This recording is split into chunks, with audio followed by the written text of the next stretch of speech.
Doctor Yunus সাহেবকে অসংখ্য অসংখ্য ধন্যবাদ আপনাকে।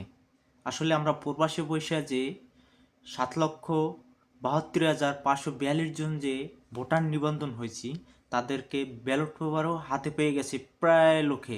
অসংখ্য সর্বোচ্চ শেয়ার করবেন।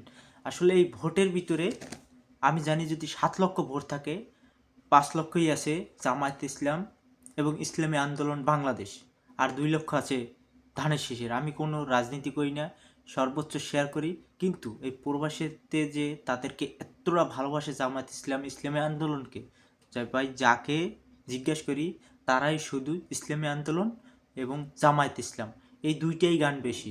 আমি মনে করি ৭ লক্ষ ভোটের ভিতরে যদি তারা প্রধানমন্ত্রী হিসাব করতে যে বাইরে যারা প্রবাসী আছেন তারা ভোটগুলো দেবেন, তাই অবশ্যই জামায়াত ইসলাম পাশ করতো। সর্বোচ্চ শেয়ার করে দেন ইনশাআল্লাহ।